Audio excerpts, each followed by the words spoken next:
Time ہوا تھا میں اڑی آیا نہیں تھا، تو اپنے ساتھیوں سے ملنے کے لیے آئے تھے، تنظیمی امورات پہ تبادلہ خیال کیا، کچھ لوگ نئے جوائن کرنا چاہتے تھے، ان کے ساتھ ملے اور 3 دن اس لیے یہاں ہیں کہ ساتھیوں کے ساتھ بات کریں گے پنچایت الیکشن جو آنے والے ہیں اس کی تیاری کیسے کی جائے، تنظیم کو کیسے مضبوط اور کریں، پھر ULB کے الیکشنز ہیں، اس کے بعد پارلیمنٹ کا الیکشن ہے، اسمبلی ہو نہ ہو باقی، اس لیے آج کا پورا وزٹ جو ہے وہ آرگنائزیشن کو اسٹرینتھن کیسے کیا جائے، نئے چہروں کو کیسے آئیڈینٹیفائی کریں جو پنچایت میں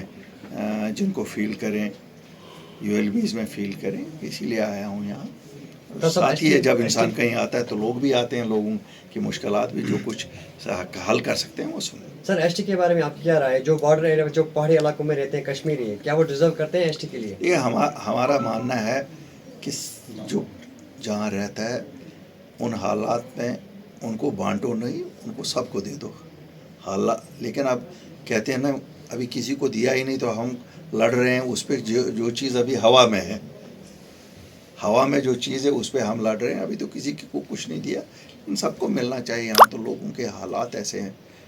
تو ہمارا ماننا ہے کہ لوگوں کو جس کا جو حق ہے اس کو ملنا چاہیے۔ الطاف صاحب، جموں کشمیر میں آپ اپنی پارٹی کو کہاں دیکھ رہے ہیں؟ دیکھیے ہم ایک نئی جماعت ہیں، اس وقت پہ ہم وجود میں آئے جس وقت لوگ بہت پریشان تھے، وہ وقت تھا جب 370-35A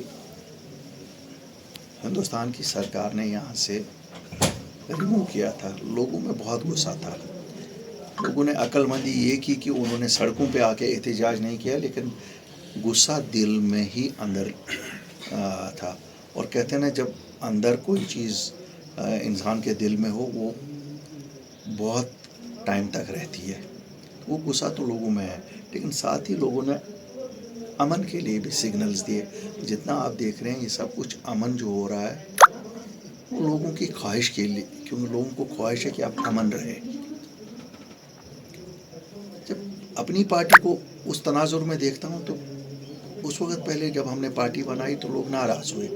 کہ الطاف بخاری کو کیا ضرورت تھی، اس کو تو اللہ نے سب کچھ دیا تھا، یہ کیوں سامنے آیا؟ کسی کو لگا شاید دلی کا ایجنٹ بنا، تو یہاں سب سے پہلے تو وہ الزام لگتا، کسی کو لگا BJP کا ایجنٹ بنا، کسی کو لگا کچھ اور بنا، کسی کو لگا شاید ہمارے ووٹ کشمیریوں کے بانٹنے کے لیے۔ آہستہ آہستہ الحمدللہ اللہ تعالیٰ کے فضل سے آج لوگوں کو کلیئر ہے کہ ایسی نہ کوئی بات نہیں ہے، ہم نہ کسی کے ایجنٹ ہیں، نہ اللہ کے فضل سے کہ کبھی بنیں گے، ہمیں اس سے کوئی واسطہ نہیں ہے، لیکن ہم نکلے کیونکہ ہمارا کھویا تھا۔ جس وقت لوگوں پہ مصیبت بن پڑتی ہے اس وقت لیڈروں کو سامنے آنا پڑتا ہے۔ جو جماعتیں آلریڈی تھی انہوں نے راہ فرار اختیار کی، کیوں چپ کرنے میں انہوں نے سوچا بہتری ہے، لیکن میں بھی چپ کرتا۔ 370 میں پروٹیکشن تھی زمین کی، 370 میں پروٹیکشن تھی یہاں کی نوکریوں کی، 370 5 اگست کو ختم ہو گیا تھا۔ اگر ہم سامنے نہیں آتے آج آپ کے یہاں نوکریاں جو 30,000 یہ کہتے ہیں دی، اس 30,000 میں 25,000 تو باہر سے لگے ہوتے، زمینوں پہ لوگوں نے قبضہ، اتنا ٹورسٹ جتنا آ رہا ہے دیکھ رہے ہیں، تو یہاں باہر کے لوگ آئے ہوتے، ہمارے آستانی لوگوں کو نکالا ہوتا۔ تو مجھے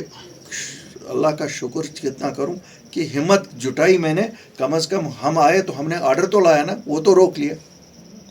سر آپ پارٹی پریزیڈنٹ ہو، اس کے ساتھ ساتھ آپ اوڑی سے بھی تعلق رکھتے ہو، تو کچھ آنے والے وقت میں کچھ آپ نے ایسے انیشیٹو لیے ہیں جس سے اوڑی کے اکنامکلی بوسٹ ہو سکے؟ دیکھیے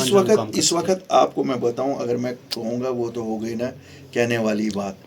اللہ کے فضل سے جب آپ دیکھیں گے ہم جو ہمارا مینیفیسٹو اوڑی کے لیے الگ ایز کینڈیڈیٹ ایشو ہوگا، اس وقت آپ دیکھیں گے کیا ہوگا اوڑی کے لیے، میرا کیا اپنا پلان ہوگا۔ باقی ایز اے پارٹی تو ہمارا تو ہے ہی ہے یہ کہ ہم پورے جموں کشمیر کی یکساں ترقی کے لیے ہے۔ ہم یہ نہیں ہے کہ اوڑی بارڈر ہے تو یہاں کوئی بھی انڈسٹری آج تک نہیں بنی۔ اوڑی میں آپ کو پتہ ہے یہاں ناشپاتی سب سے زیادہ ہوتا ہے، کاش ایک سٹور بنا ہوتا تو یہ ناشپاتی آہستہ آہستہ نکلتا۔ اگر آج 1,000 روپے کی پیٹی آ جاتی ہے، جو سیزن اس کا ختم ہوتا جاتا ہے 300 روپے میں بکتی ہے، سٹور ہوتا تو شاید اسی طرح والنٹ ہے، والنٹ پروسیسنگ کے لیے ہے، باقی چیزیں ہیں، یہاں بجلی گھر ہے،